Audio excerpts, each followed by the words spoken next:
Carburant dans toutes les zones d'approvisionnement. À Kinshasa, 2495 francs congolais, c'est le nouveau prix du litre d'essence à la pompe dans la zone ouest.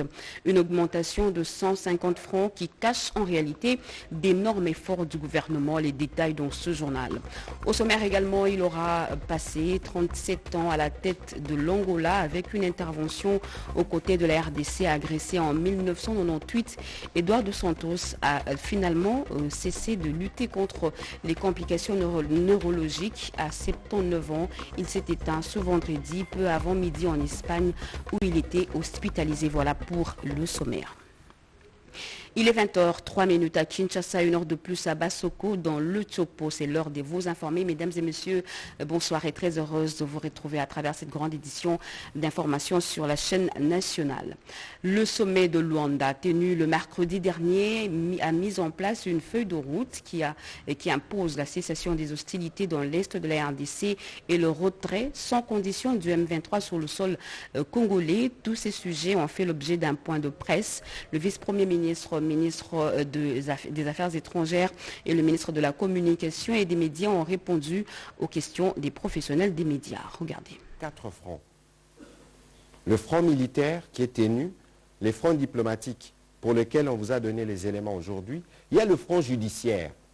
Parce que pour tous ces enfants qui meurent, pour toutes ces femmes qui se déplacent, ça ne peut pas rester impuni.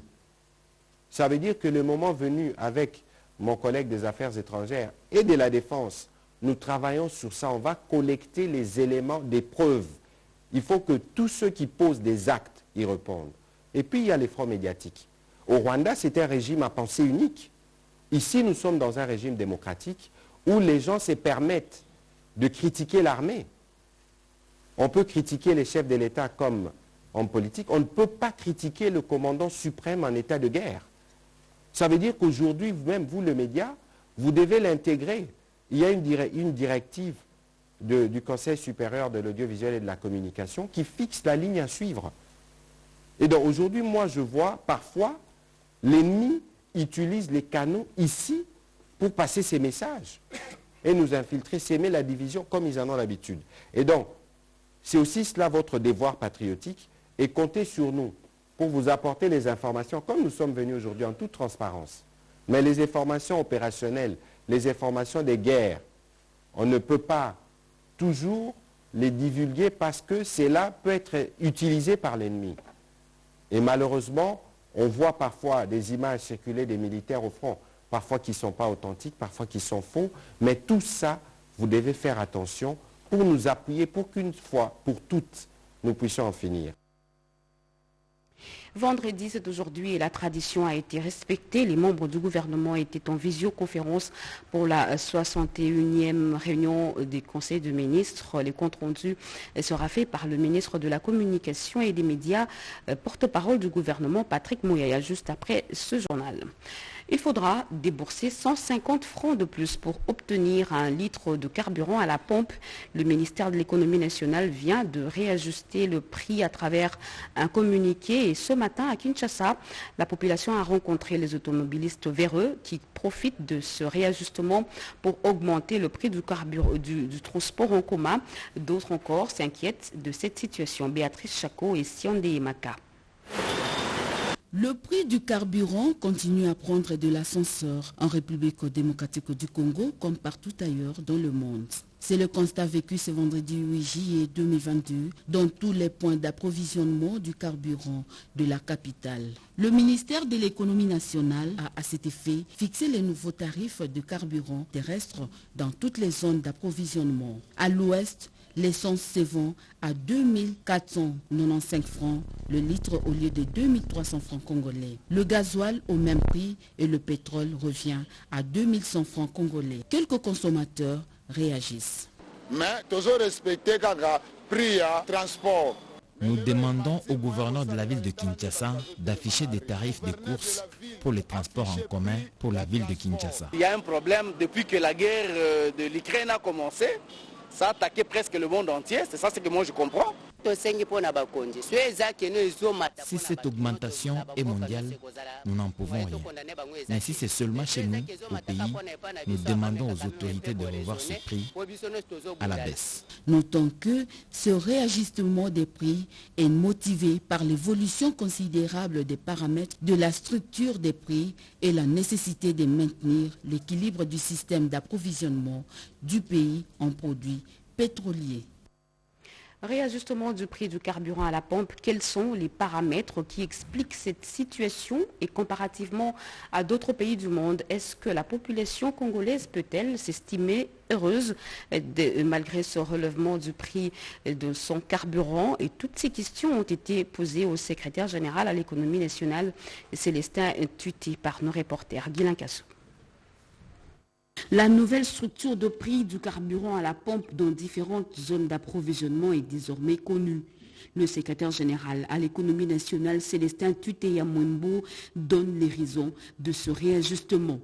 Le gouvernement de la République a fourni et continue à fournir de manière inlassable des efforts afin de payer les pertes et manques à gagner de la profession pétrolière, qui sont à ce jour chiffrés à plusieurs millions de dollars.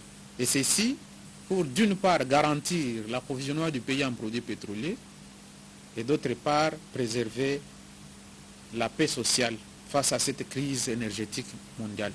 Ainsi, s'il fallait appliquer la vérité des prix dans la structure des prix qui a été mise en application à partir de ce vendredi 8 juillet 2022, le prix du litre d'essence à Kinshasa serait passé à 5 646 francs congolais contre 2 495 francs congolais affichés dans la structure des prix à l'ouest qui a été publié pratiquement le 6 par son Excellence, Monsieur le ministre de l'économie nationale, Nicolas Kazadi. Il faut relever que parmi les 3 zones d'approvisionnement, le Sud a connu un réajustement de 300 francs congolais sur le litre, contrairement à l'Est et à l'Ouest, pour la simple bonne raison que les 3 zones n'ont pas les mêmes fournisseurs. Au Sud, le fournisseur leur fournit avec un prix plus élevé et pour ne pas bloquer les pertes et manques à gagner, le comité de suivi du contrôle de prix a fixé ce taux.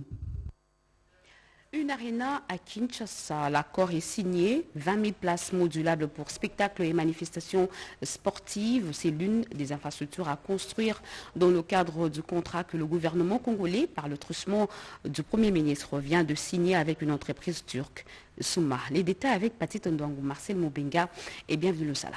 Le gouvernement congolais et l'entreprise turque Souma d'accord pour la construction des 2 grandes infrastructures. Ces contrats signés devant les premiers ministres et chefs du gouvernement Jean-Michel Samalukonde Kyenge consistent à la construction de 2 infrastructures. Un aréna multifonctionnel de 20 000 places assises à Kinshasa, précisément à côté du stade des Martyrs, et le second au niveau de la foire internationale de Kinshasa qui va comprendre un centre d'exposition de plus de 21 000 m². Satisfait de cette signature, Salim Bora, président de Souma Entreprises, dit n'attendre que le go pour le démarrage des travaux. Nous avons déjà réalisé un aréna à Dakar avec 15 000 places de capacité et l'autre à Kigali, aréna de Kigali avec 10 000 places de capacité. Donc celle de Kinshasa sera la plus grande et puis à mon avis sera le plus beau parmi les autres arénas que nous avons construits. Donc on est heureux. Le chef de l'exécutif national, Jean-Michel Samalukonde Kyenge, a émis les vœux de voir les travaux de construction de ces complexes qui va accueillir les spectacles, les activités sportives et concerts s'exécuter dans les délais impartis. On prépare à cette cérémonie quelques membres du gouvernement, la délégation de la présidence et de la GECAMINE et quelques experts. La situation sécuritaire dans l'est de la RDC et ses conséquences dans la vie quotidienne de la population. La question a été évoquée au centre d'un échange entre le Premier ministre et les députés et sénateurs Hutu. Patit Ndouangou, Marcel Mobenga encore une fois. Le caucus des députés et sénateurs Hutu, préoccupés par la situation sécuritaire dans la partie orientale de la République démocratique du Congo, préoccupation soumise au Premier ministre Jean-Michel Samalukonde Kyenge qui l'a reçu à la primature. Les questions de développement des provinces n'étaient pas en reste lors des échanges entre les chefs du gouvernement et ses élus. Et qui tourne essentiellement autour de la situation sécuritaire qui prévaut toujours à Rutshuru, que la situation reste précaire, la population est en souffrance. Nous avons suffisamment échangé avec lui en y mettant le vœu de voir son gouvernement agir beaucoup plus efficacement pour que la paix et la sécurité reviennent dans cette partie, qu'on mette un terme à la guerre. Nous avons abordé aussi des questions humanitaires qui sont une conséquence de cette situation de l'invasion de notre pays. Il y a beaucoup de déplacés internes, le nombre est de plus en plus croissant et ils sont dans une situation de détresse. Nous avons demandé au gouvernement d'accorder beaucoup plus d'aide humanitaire pour soulager la misère de cette population. Et nous avons également évoqué le fait qu'il y a des populations qui se sont déplacées vers les pays voisins en Ouganda, qui sont sans aucune assistance. Il faut aussi que le gouvernement voit dans quelle mesure il faut assister cette population. Comme élus, nous n'avons pas pu terminer sans échanger sur les questions de développement concernant nos circonscriptions respectives. Il ne faut pas que l'insécurité ou la guerre fasse oublier que nous avons besoin de développement dans nos bases, particulièrement concernant le projet de 145 territoires. Le Premier ministre a eu l'occasion de nous donner les détails de comment ça va s'exécuter et nous a rassuré que nos circonscriptions ne seront pas oubliées. Cette délégation a eu droit aux éclaircissements de Jean-Michel Samalukonde Kyenge sur les projets des 145 territoires de la République démocratique du Congo qui visent le développement à la base. Les notables de la chefferie de Bahema Banyuagi réitèrent leur confiance aux animateurs de l'état de siège pour la sécurisation des habitants de cette entité coutumière de Djougou. Au cours d'un échange avec le gouverneur militaire de l'Ituri, cette notabilité a promis de dénoncer ceux qui oseraient créer le bastion d'un groupe armé dans cette partie de la République. Regardez. Et prise de paix, la notabilité de la chefferie de Bahema Banyuagi avec à sa tête le pasteur James Biensi promet de dénoncer toute personne qui tenterait d'installer la base d'un groupe armé dans cette entité coutumière. Une promesse faite à l'issue d'un échange avec le gouverneur militaire de l'Ituri ce mercredi 6 juillet. Si jamais il y avait quelqu'un qui commencerait déjà à réfléchir, organiser une milice d'autodéfense ou encore un groupe insurrectionnel dans notre chefferie, que cette personne n'est pas la bienvenue.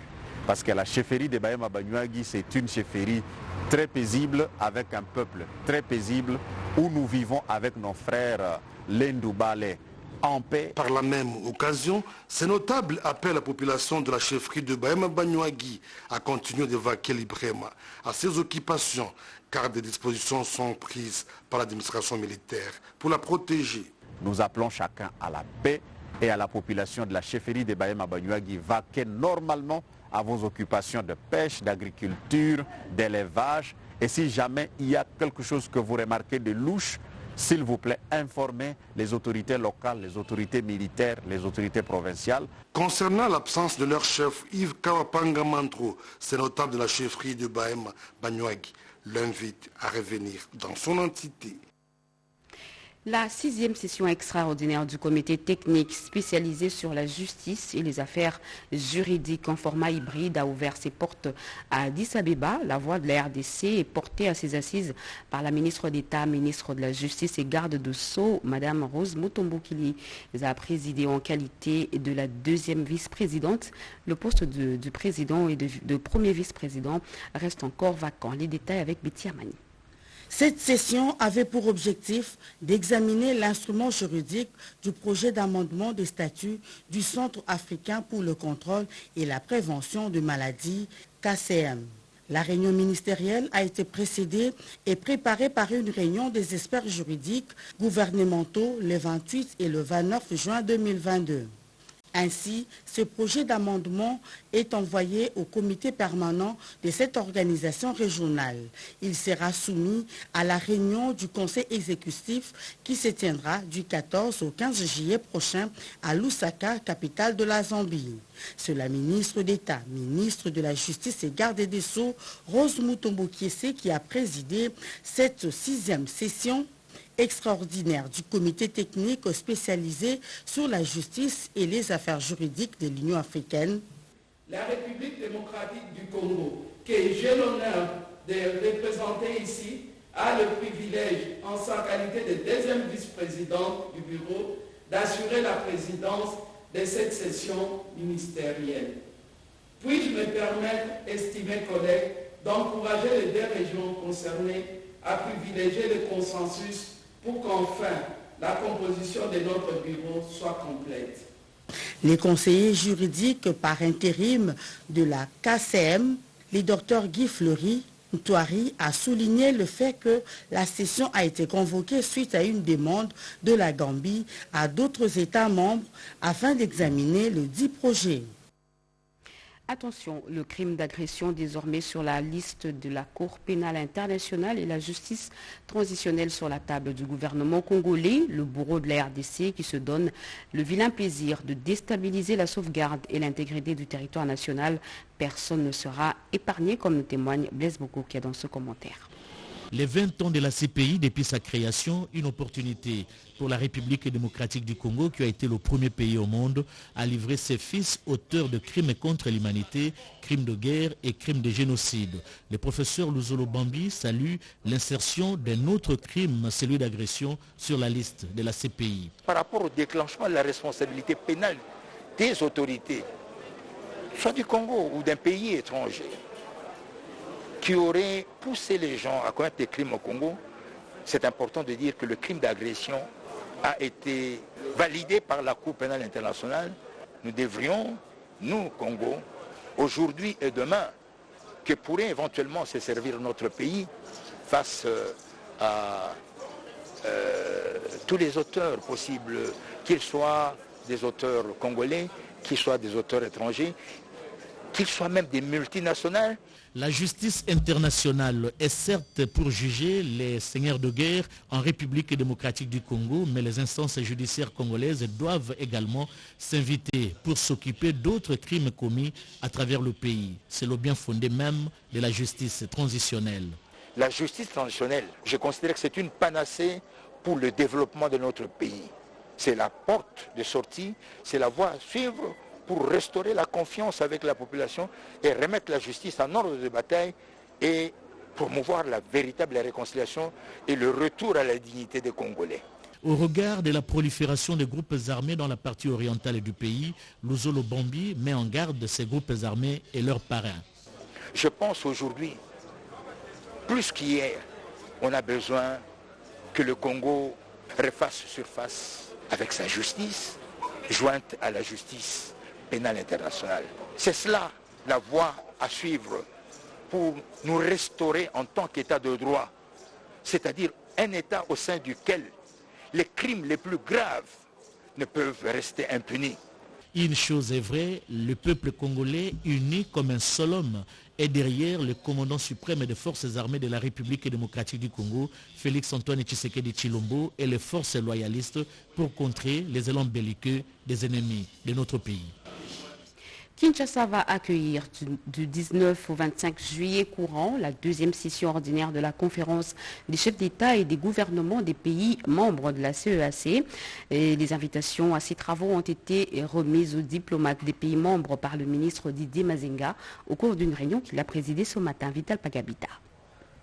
Face à l'insécurité persistante dans la sous-région, le chef de l'État Félix Antoine Tshisekedi Tshilombo et président en exercice de la CAC, bat par l'entremise du ministre de l'intégration régionale et francophonie le rappel de tous les diplomates des pays membres de la CAC, ce en perspective de la 21e session ordinaire de la conférence des chefs d'État et des gouvernements de la CAC, revue à Kinshasa du 19 au 25 juillet 2022. Didier Mazenga Mukanzu, qui a remis vendredi 8 juillet 2022 Les invitations du chef de l'État congolais aux diplomates en perspective de cette session ordinaire de la CAC prévue à Kinshasa. J'ai invité les ambassadeurs de pays membres de la CAC, premièrement pour être informés des assises qui seront organisées ici, deuxièmement transmettre les invitations de son Excellence Félix Antoine Tshisekedi Tshilombo, président en exercice de la CAC,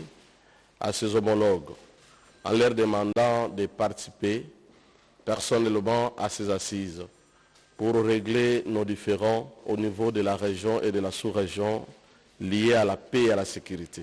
La tenue de cette session permettra de régler tous les différends à la base de la déstabilisation de la sous-région qu'est la CAC. L'Angola est en deuil. Eduardo dos Santos vient de passer l'arme à gauche. L'ancien président angolais est décédé ce matin en Espagne à l'âge de 79 ans. Il a souffert pendant de longues années. L'annonce de sa mort a été faite par le gouvernement angolais qui regrette la perte de cette figure emblématique de l'Afrique. Emmanuela, commissaire, commentaire.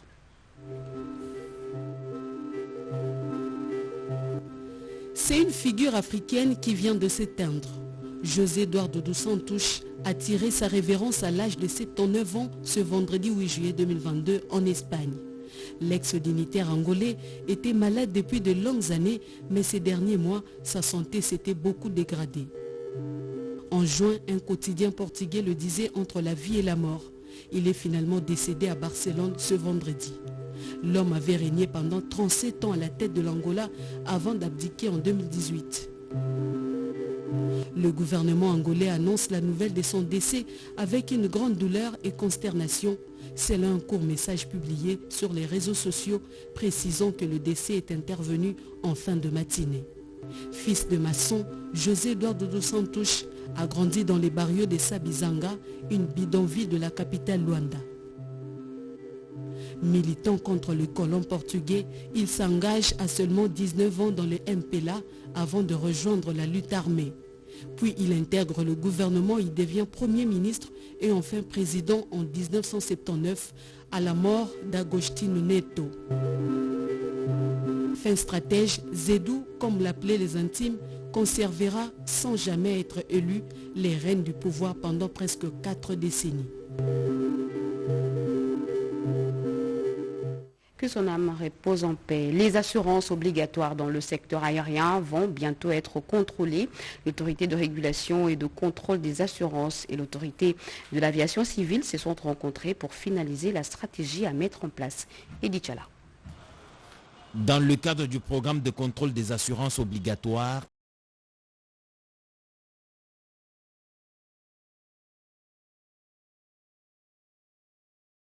initié par l'autorité des régulations et de contrôle des assurances ARCA en sigle et conformément à la loi numéro 15/005 du 17 mars 2015 portant code des assurances en ses articles 108 et 236 instituant les assurances obligatoires. Il s'est tenu une séance de travail au siège de l'autorité de l'aviation civile entre le directeur général Jean Tchounza et ses experts ainsi que le directeur général de l'ARCA, Alain Kaninda. L'objectif de cette rencontre, c'est coaliser les efforts pour le contrôle des assurances obligatoires annoncé par le directeur général de l'ARCA, Alain Kaninda, lors de la conférence sur l'état du marché des assurances en République démocratique du Congo, tenue le 5 juillet 2022, particulièrement en ce qui concerne l'assurance de la responsabilité civile des transporteurs aériens. Au lendemain de la présentation de nos premiers chiffres sur les 3 dernières années au niveau du secteur, nous avons indiqué que nous avons dans notre stratégie, le second semestre 2022, tous les contrôles nécessaires pour les 6 assurances obligatoires. Parmi les 6 assurances obligatoires, il y a une assurance qui porte sur le transport aérien. L'autorité de l'aviation civile était déjà habituée par le passé à faire des contrôles des assurances. C'était sans